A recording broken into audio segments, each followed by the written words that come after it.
क्या लगता है आपको कि वास्तव में आज सनातन को लेकर या संतों को लेकर जिस तरीके की विचार आज आ जाते हैं, जिस तरीके से निगेटिव भाषा का प्रयोग कर दिया जाता है, आपको क्या लगता है कि इस तरीके की चीजें बंद होनी चाहिए? वास्तव में इसके पीछे के कारण क्या है? जल्दी से अपनी बात रखिएगा जी। सबसे पहले मैं नेटवर्क 10 को बहुत बहुत धन्यवाद और बधाई भी देना चाहती हूँ कि बहुत ही अच्छे विषय और इतने महान संतों का आपने एक संगठन बनाया और इधर दिल्ली में इस तरह से आप इनको लेकर आए।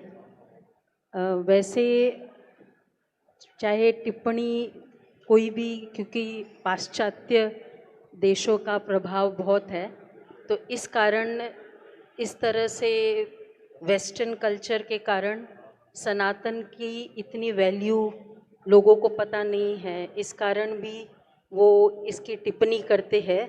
लेकिन अगर देखा जाए सनातन अर्थात जो बेसिक वैल्यूज़ है, जो जीवन जीने की शांति, प्रेम, एक ह्यूमिलिटी, नम्रता, निरंकारीपना, पवित्रता, यही सारे गुण मिलकर ही सनातन होते हैं। तो वैसे हर कोई को ये विशेष गुण सबको अच्छा लगता है, चाहे वो कोई भी कितना भी पाश्चात्य रंग में रंगा हुआ हो। तो क्योंकि कहाँ कहाँ जैसे वो कहते हैं ना, जैसे अपना चश्मा होता है वैसे ही दूसरा दिखाई देता है। तो क्योंकि कभी कभी कुछ लोगों में जो अपने में वो गुण नहीं दिखाई देते हैं, तो उनको लगता है कि सब लोग ऐसे ही होते हैं, तो इस कारण वो दूसरे को भी उस तरह से देखते हैं। पर वास्तव में आज यही सनातन धर्म अर्थात इस तरह की वैल्यूज़ के कारण ही ये भारत थमा है। हिंदुइज़्म सबसे एक बेसिक संस्कृति, ओरिजिनल संस्कृति मानी गई है, क्योंकि वो उस तरह का गुण है। तो एक्चुअली वैसे सबसे ज़्यादा महत्व इन गुणों का ही है, जो हम सभी महान संतों में वो सब देखते हैं।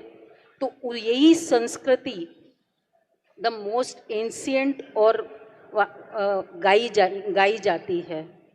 तो चाहे वो टिप्पणी करते हैं, लेकिन जैसे कहते हैं ना, भगवान राम कृष्ण भी आ गए तो भी उनकी भी टिप्पणी लोगों ने की। पर कोई भी टिप्पणी कुछ भी करे, जब हमको अपने पर विश्वास है, तो वो टिप्पणी भी एक तरह का परीक्षा होता है। और वो टिप्पणी में जब हम अपनी स्थिति को एकदम शक्तिशाली रखते हैं, तो वो टिप्पणी लगती नहीं है, और वही एक तरह से एक एग्जाम्पल बनती है लोगों के लिए। तो चाहे कुछ भी कहे लोग, लेकिन यही संस्कृति और हमारा विश्वास इस संस्कृति पर, इस सनातन धर्म पर लोगों को एक दिन झुकाएगा ज़रूर। तो ये फेथ, परमात्मा शक्ति, मातृशक्ति और ये संतों की शक्ति, यही भारत के लिए सबसे बड़ा गौरव है। और मैं समझती हूँ आदरणीय हमारे माननीय प्रधानमंत्री जी जो कहते भारत एक समय विश्व गुरु बनेगा, तो वास्तव में यही संस्कृति के कारण ही वो विश्व गुरु कहलाया जाएगा। बिल्कुल।